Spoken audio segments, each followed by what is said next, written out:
ہمیں عنایت فرمایا، ایک اور عید ہماری زندگی میں دیکھنے نصیب کی کہ جس میں ہم سب اللہ کے دربار میں نہار ہو کر پاک صاف ہو کر اس کے بارگاہ میں سجدہ شکر ادا کرنے کے لیے 2 رکعت واجب نماز ادا کرنے کے لیے حاضر ہیں۔ یہ عید الاضحیٰ اور عید قربان اور قربانی کی عید، یہ سب ہم کو ایک سبق دینے کے لیے اللہ رب العزت نے یادگار کے طور پر رکھی ہے کہ اللہ کے مبارک اور جلیل القدر پیغمبر حضرت ابراہیم خلیل اللہ علیہ السلام کو، جسے اللہ رب العزت نے کعبے کے بنانے کا حکم دیا، اور پھر جنہوں نے اپنے باپ کو صرف اپنے مذہب کی وجہ سے چھوڑ دیا، اور جن کو ان کے وقت کے بادشاہ نے آگ میں چلایا اور آگ کی مصیبتوں میں اور آزمائشوں میں وہ مبتلا کیے گئے، لیکن ہر امتحان میں ابراہیم علیہ السلام کامیاب ہوتے رہے اور اللہ کے فریضوں کو اور اللہ کے بندگی کا حق ادا کرتے رہے۔ اللہ رب العزت نے اعلان کیا فَاتَّخَذَ اللَّهُ إِبْرَاهِيمَ خَلِيلًا کہ اللہ نے ابراہیم کو دوست بنا لیا۔ ابراہیم علیہ السلام پوری انسانیت کے لیے امام مقرر کر دیے گئے، اور ان کی ذریت میں، ان کی نسل میں اللہ رب العزت نے اسماعیل علیہ السلام کے ذریعے سے حضرت آقا جناب نبی کریم صلی اللہ علیہ وسلم کی ولادت کا سعادت فرمائی۔ اللہ کے نبی اسی خاندان سے تشریف لائے، تو گویا ابراہیم علیہ السلام اللہ کے نبی کے بھی جد امجد یعنی دادا ہوئے، اور ساری امت محمدیہ کے لیے بھی ابراہیم علیہ السلام کے لیے ان کی زندگی میں اسوہ اور نمونہ قرار دیا گیا، اور فرمایا گیا کہ تمہارے لیے ابراہیم علیہ السلام کی زندگی میں نمونہ ہے، اور ایک طبیعت اور ایک شریعت اور ایک سیرت تمہارے لیے اس میں رکھی گئی ہے، ان کا اتباع کرو۔ ابراہیم علیہ السلام آسمانوں پر تشریف فرما ہے۔ اللہ کے نبی شب معراج میں جب آسمان پر تشریف لے گئے، ابراہیم علیہ السلام نے اللہ کے نبی سے کہا، اے اللہ کے نبی، آپ جب اپنی امت کے پاس واپس جائیں تو اپنی امت کو میرا سلام کہنا، اور یہ کہنا کہ ابراہیم علیہ السلام نے اس امت کو یہ پیغام دیا ہے کہ جنت ساری کی ساری چڑی اور میدان ہے، اور جو جتنا ذکر کرے گا، جتنی اللہ کی عبادت اور بندگی کرے گا، اس پر اتنے درخت لگتے جائیں گے۔ ابراہیم علیہ السلام نے ہم کو سلام کیا ہے، اور علماء نے کہا ہے کہ ابراہیم علیہ السلام کے سلام کے جواب میں ہم ان کے جواب کو وعلیکم السلام کہہ کر جواب دیں گے۔ ابراہیم علیہ السلام نے ہم سب کو سلام بھیجا، اور ہم اس کا جواب وعلیکم السلام کہہ کر دیں گے۔ اب یہ عید جس میں ہم بیٹھے ہوئے ہیں، جس میں ہم آئے ہوئے ہیں، یہ عید قربان کہلاتی ہے، قربانی کی عید کہلاتی ہے۔ اس کا مقصد اور اس کی یادگار اللہ رب العزت نے اس لیے رکھی وَفَدَيْنَاهُ بِذِبْحٍ عَظِيمٍ کہ اس میں ابراہیم علیہ السلام کو اللہ تعالیٰ نے آزمایا کہ میں دیکھوں کہ ابراہیم علیہ السلام کے دل میں میری محبت زیادہ ہے یا اسماعیل کی محبت زیادہ ہے۔ دعا مانگتے رہے، 60 سال تک ابراہیم علیہ السلام نے دعا مانگی، ربی ہب لی من الصالحین، ربی ہب لی من الصالحین، ربی ہب لی من الصالحین، اے اللہ مجھے اولاد دے دے، نیک اولاد دے۔ پتہ چلا کہ اولاد مانگنا ہے تو نیک اولاد مانگنا ہے، اولاد ہو تو وہ نیک ہو۔ بری اولاد ماں باپ کے لیے بھی جہنم کا سبب بنتی ہے، اولاد کے گناہوں کا سبب، اولاد کے گناہوں کا اجر اس کی خبر میں بھی اس کو پہنچتے رہتا ہے۔ تو ابراہیم علیہ السلام نے 60 سال تک دعا کی، اللہ رب العزت نے 62 ایئرس میں یعنی 62 سال کی عمر میں ان کی دعا کو قبول کیا، اور حضرت حاجرہ علیہ السلام سے ایک چھوٹا سا بیٹا ننھا سا اسماعیل عطا کیا، اور پھر فرمایا کہ ہم تم کو ایک اولاد دیں گے کہ جس کا دنیا میں عزت سے نام دیا جائے گا، اور جس کا نام اسماعیل ہے، کہ جو سچے ہیں، نماز پڑھنے والے ہیں، نماز کو قائم کرنے والے ہوں گے، اور جن کی نسل سے ہم نبی رحمت صلی اللہ علیہ وسلم کو دنیا میں وجود میں لائیں گے۔ اب اسماعیل علیہ السلام بڑے ہوئے، ابراہیم علیہ السلام ان کو گود میں لیتے، بازار لے جاتے اور پیار کرتے اور محبت کو برتاؤ کرتے۔ اب اللہ کی طرف سے آزمائش کا حکم ہوا کہ ابراہیم ہم دیکھنا چاہتے ہیں کہ تمہارے دل میں اسماعیل کی محبت زیادہ ہے یا ہماری محبت زیادہ ہے۔ چنانچہ اپنی بیوی کو اور اپنے بچے کو ایک ایسے میدان میں چھوڑ دو جہاں کھانے پینے کا کوئی انتظام نہ ہو، دیوار یا ایسی جگہ جہاں پر کوئی گھاس نہ ہو، جہاں پر کھانے پینے کا کوئی انتظام نہ ہو، اللہ کے حکم سے ابراہیم علیہ السلام اپنی بیوی کو بچے کو لے کر اس جنگل و بیابان میں مکے کی ان وادیوں میں چھوڑ کر آ گئے اور حضرت ہاجرہ تڑپتی رہی، بلکتی رہی، اللہ سے دعائیں کرتی رہی۔ ادھر آزمائش پوری ہوئی، اللہ تعالیٰ نے اسماعیل علیہ السلام کے پیروں سے زمزم کا چشمہ نکالا اور رہتی دنیا تک کے لیے نمونہ بنا دیا کہ دیکھو ہماری محبت میں زندہ رہنے والے اور ہماری ذات میں اور ہمارے راستے میں قربانی دینے والوں کا ہم ایسے ہی عزت کے ساتھ نام زندہ رکھتے ہیں۔ آج ساری کائنات کے لوگ اور سارے ایمان والے جب حج کو پہنچتے ہیں، ان کا حج مکمل نہیں ہوتا جب تک وہ حضرت ہاجرہ کی طرح صفا و مروہ کی دوڑ نہ لگائیں اور جب تک زمزم کا پانی نہ پیئے اور جب تک ابراہیم علیہ السلام کے رکھے ہوئے حجر اسود کو اور مقام ابراہیم کے پاس 2 رکعت نماز نہ پڑھیں، ان کا حج اور عمرہ نامکمل رہتا ہے۔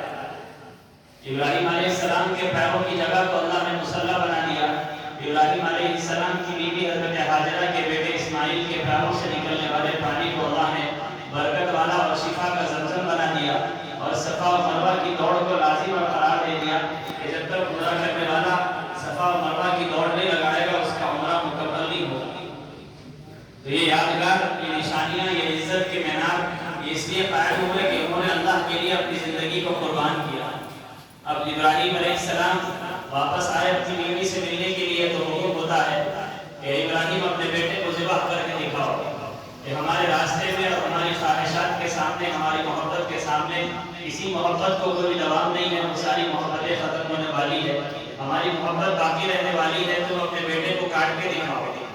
اب ابراہیم علیہ السلام فلسطین سے چل رہے ہیں اور تصور میں یہ سوچ رہے ہیں کہ یہ میرا بیٹا ہے، پتہ نہیں کتنا بڑا ہو گیا ہوگا اور کیسی بات کرے گا، کبھی بات نہیں سنی، کبھی دیکھا نہیں، بڑی مدتوں کے بعد اپنے بیٹے سے مل رہے ہیں اور مل رہے ہیں تو خواب بار بار خواب آ رہا ہے۔ ابراہیم علیہ السلام خواب میں دیکھتے ہیں کہ میں اپنے بیٹے کو ذبح کر رہا ہوں، ہاتھ میں چھری ہے اور سامنے ابراہیم اسماعیل پڑے ہوئے ہیں اور ان کے گلے پر میں چھری پھیر رہا ہوں۔ ابراہیم علیہ السلام نے سوچا کہ ایسا تو کبھی دنیا میں نہیں ہوا کہ کسی باپ نے کسی بچے کو ذبح کیا ہو، نہ کسی شریعت میں ہے، نہ کسی اللہ کے حکم میں ہے، نہ پچھلے نبیوں کے کسی واقعات میں ملتا ہے۔ چنانچہ انہوں نے ایک بکرا لیا اور اس کو ذبح کر دیا کہ شاید خواب کی یہ تعبیر ہو۔ ایک بار ذبح کیا، دوسرے دن پھر خواب آیا کہ اپنے ہاتھ سے اپنے بچے کو ذبح کر رہے ہیں۔ ابراہیم علیہ السلام پھر کنفیوژن میں پڑ گئے کہ پتہ نہیں یہ کیسا خواب ہے کہ بار بار آ رہا ہے کہ کوئی باپ اپنے بیٹے کو ذبح کر سکتا ہے۔ بیٹے کی محبت تو فطری چیز ہے، بیٹے سے محبت کرنا تو اسلام کا حکم ہے اور یہ فطری چیز اللہ نے خود بنائی ہے اور کہا ہے کہ اپنی اولاد سے محبت کرو، ان کی تربیت کرو، ان سے پیار کرو۔ اب ابراہیم علیہ السلام پھر پریشان ہو کر کبھی اونٹ کو ذبح کر رہے ہیں، کبھی بکرے کو ذبح کر رہے ہیں، کبھی دمبے کو ذبح کر رہے ہیں، لیکن خواب ہے کہ بار بار آ رہا ہے۔ اب نبی کا خواب ہے تو ابراہیم علیہ السلام نے سوچ لیا کہ اللہ یہ چاہتا ہے کہ میں اپنے بیٹے کو ذبح کروں۔ ابراہیم علیہ السلام نے ہمت کی، ارادہ کیا اور اپنے جذبات پر قابو کیا اور سوچ لیا کہ اگر اللہ کے سامنے اسماعیل کو ذبح کرنا پسند ہے تو ایسے ایک اسماعیل نہیں، ایسے ہزاروں اسماعیل میں قربان کر دوں گا، لیکن اللہ کے حکم سے میں پیچھے نہیں ہٹوں گا۔ اب لے کر چلے مینا کی وادی میں، ادھر اپنی بیوی حضرت ہاجرہ سے کہہ دیا کہ میں بچے کو لے کر بازار میں سیر کرانے لے جاؤں گا، اس کو اچھے کپڑے پہنا۔ اب اس ماں کی ممتا کو نہیں پتا کہ جس بیٹے کو میں نے پالا ہے، پوسا ہے اور جس کے واسطے میں نے صفا مروہ کی دوڑیں لگائی ہے اور جس کی پیاس کی خاطر میں نے اپنی زندگی کی جوانی کھپائی ہے، اب اس بچے کو ذبح ہونے کا وقت آ چکا ہے۔ وہ ماں اس کو نلاتی ہے، دلاتی ہے، اسماعیل علیہ السلام کو کپڑے پہنا کر گویا اپنے والد کے حوالے کر دی ہے۔ ادھر ابراہیم علیہ السلام اپنے بیٹے کو لے کر چلتے ہیں، راستے میں شیطان بھٹکاتا ہے اور اسماعیل کے کان میں کہتا ہے تجھے پتا بھی ہے کہ یہ تیرے باپ تجھے کہاں لے کر جا رہے ہیں؟ اسماعیل علیہ السلام جواب دیتے ہیں ہاں مجھے پتا ہے کہ شاید اللہ کو کوئی چیزیں دل بہلانے کے لیے کہیں بازار میں سیر کرائیں گے، لے کر جائیں گے۔ قرآن علامت کرتا ہے، قرآن اعلان کرتا ہے، علامت بتاتا ہے۔ فلما بلغ معه السعي قال يا بني إني أرى في المنام أني أذبحك فانظر ماذا ترى۔ جب اسماعیل علیہ السلام چلنے پھرنے کے قابل ہوئے اور باپ کے ساتھ گھومنے لگے اور بوڑھے باپ کا سہارا بن کر ان کے کاندھوں پر باپ نے ہاتھ رکھا اور اسماعیل کو لے کر بازار میں چلنے پھرنے لگے تو ہم نے حکم دیا اور ابراہیم نے خواب دیکھا انی ارا فی المنام انی اذبحک فانظر ماذا ترى۔ اے میرے بچے میں خواب میں کیا دیکھتا ہوں کہ میں اپنے ہاتھوں سے تیرے گلے پر چھری چلا کر تجھے ذبح کر رہا ہوں۔ ادھر بیٹے نے کہا یا ابت افعل ما تؤمر ستجدنی ان شاء اللہ من الصابرین۔ اے ابا جان اگر آپ نے خواب دیکھا ہے اور آپ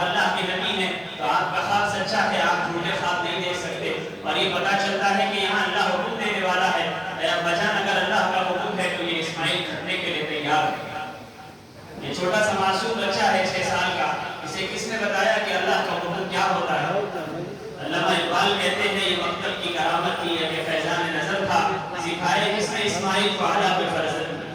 اس بچے کو کسی مکتب میں نہیں پڑھایا گیا، اس بچے کو کسی اسکول نے اور کسی ماں باپ نے نہیں سمجھایا، یہ اس کی ماں کی تربیت ہے اور باپ کی پرورش کا نتیجہ ہے کہ جو اولادیں اللہ کے نام پر قربان کی جاتی ہیں اور اللہ کے نام پر جن کو چھوڑا جاتا ہے اور اللہ کے نام پر جن کی قربانیاں دی جاتی ہے، وہ اولادیں آگے چل کر اپنے ماں باپ کا نام روشن کرتی ہے، وہ اللہ کی فرمانبرداری پر زندگی گزارتی ہے۔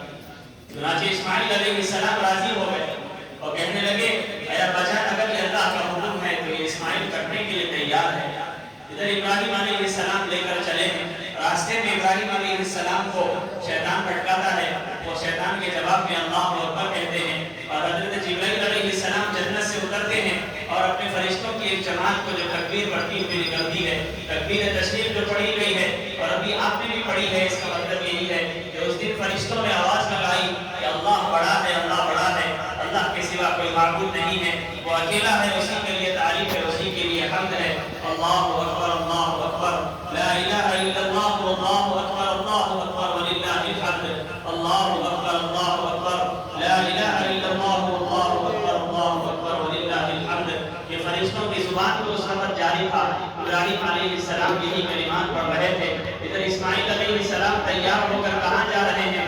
ایسے جا رہے ہیں جیسے کوئی بکرے کو لے جایا جاتا ہے کہ کوئی بکرا ہے کہ اس کی خواہش کوئی نہیں ہو، یہ کوئی انسان نہیں ہے کہ اس کے دل میں اس کے سینے میں دل نہ ہو۔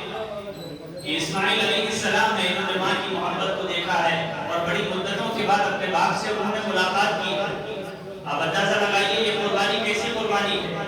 ابراہیم علیہ السلام لے کر چلے ہیں اور ادھر شیطان وسوسے ڈال رہا ہے کہ دنیا میں کبھی ایسا نہیں ہوا کہ کسی بوڑھے باپ نے جس کی داڑھی کے بال بھی سفید ہو چکے ہوں اپنے معصوم بچے کو کبھی کسی نے ذبح نہیں کیا۔